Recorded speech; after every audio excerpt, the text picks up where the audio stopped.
All right, so I have helped thousands of women break free from binge eating at this point, and there are the top 3 things that people try to do to stop binge eating that set them up for failure. I'm gonna share in this video what those 3 things are, how you can avoid the pitfalls of each, and then also what you can do to find freedom and ease with your relationship with food.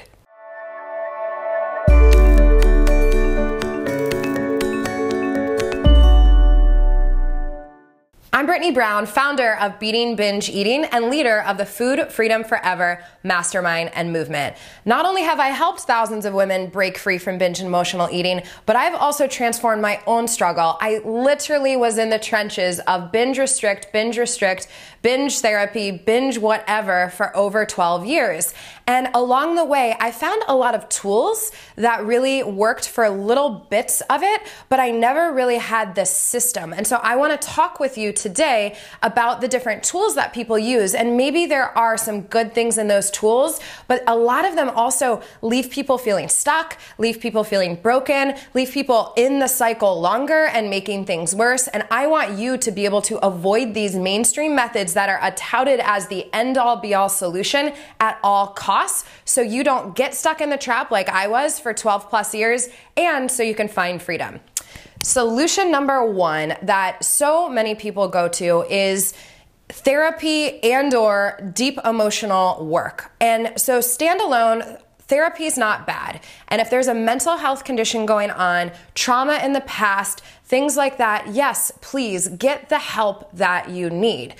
Also, emotional work, not bad, needed for health and happiness and freedom long term. But I want to tell you one thing that I think everyone misses the mark on in this department. You do not have to heal every emotional issue you have. You don't not have to heal every single trauma you have. You don't have to heal all your childhood wounds and everything about yourself. You don't have to have this perfectly balanced life to have a normal relationship with food. Quite frankly, I was still kind of a complete mess when I stopped binge eating. I was trying to launch my business. I lived on a couch for 2 months. I was not taken care of well in the emotional department. I did a lot of work that got me really far, but all the work just kept leaving me feeling broken. Like I had to go on this wild goose chase to heal all these things and fix myself before I could be free with my food. Like I mentioned, all therapy and things aren't bad, and I know there's some beautifully well-intentioned therapists and healers out there, so I'm not taking away from their work. But what I am taking away from is any work in this world that leaves you feeling broken, like you have to heal a million things about yourself before you find freedom from binge eating. The truth is, a large part of your urges to binge are very, very physiological, and no emotional work in the world can handle the physiological reasons that you binge. So if there is deep emotional work to do, go for it, and know that you can break the pattern in your brain that causes urges to binge with just a few simple steps that I'll share with you at the end of this video. The second thing so many people try is dieting, controlling eating, or going as extreme as abstaining from certain foods like carbs, sugar, certain fats, whatever that might be. And I get it. Once again, I did this for a very long time. The whole first about 7 years of my journey before I tried to do all the deep emotional stuff was spent on this diet, overeat, restrict, overeat. I even masked healthy eating as dieting. It still is restriction. Even clean eating's restriction if it's not coming from a loving, nurturing, honoring place. And here's what happens. I mentioned the physiology earlier.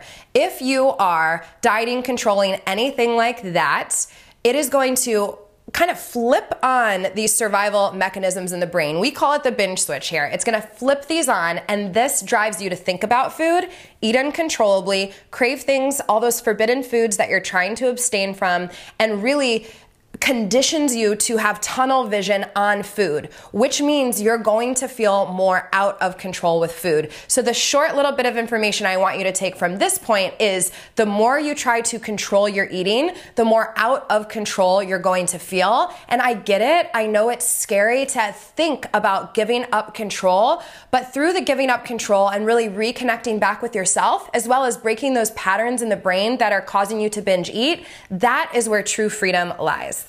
Number 3 is intuitive eating and listening to your body. So you've actually heard me talk about intuitive eating on the channel. I believe in intuitive eating and use it as a tool in an arsenal of tools to really help someone break free of binge eating. But I think it's irresponsible to say that intuitive eating and listening to your body is the only thing that's necessary to stop binge eating. I see so many women leave step 2, right? They leave the diet world and they say, I'm going to try to listen to my body. I'm going to try intuitive eating. What they don't do is they don't get themselves out of survival mode and they don't break the patterns, the habitual automatic patterns in their brain that drive them to binge eat. So they try this whole intuitive eating thing. They get terrified because they completely feel out of control with food, and then they go back to dieting or their old way of doing things, or even worse, they feel like something's wrong with them fundamentally at their core and go on that wild goose chase of number 1 of trying to heal all these things about themselves, when really they can be objective with the process and free themselves from this deep, deep conditioning that's causing you to go towards food habitually. So once again, intuitive eating is not bad. We practice it here. Connecting to your body is an absolutely beautiful tool, but I don't want to leave you feeling like you're this lost cause or like you just can't get it right by thinking that intuitive eating and listening to your body is the only answer. The truth is the body's hunger and fullness cues don't even come back on board till you're out of survival mode. So we have to get you out of that place and in a place of centeredness for these tools to even work. So on that note, you've heard me talk multiple times in this training about breaking the link in the brain, breaking the pattern in the brain that's driving you to binge eat. And that would be so much to put in this video. So what I'm gonna do is I made you a free gift and I wanna offer that to you now. If you go to the description just below this video, there will be a link to a training that shows you how to do just that, to go from a place of being really wired to binge, wired to overeat, wired to be out of control with your food, to a place of balance, ease, and freedom with your food, and a place of loving connection with your body. So grab that training now. Make sure you click subscribe on the video. We do videos every week in the world of body, food, and living your best life, and we'll see you back here next week.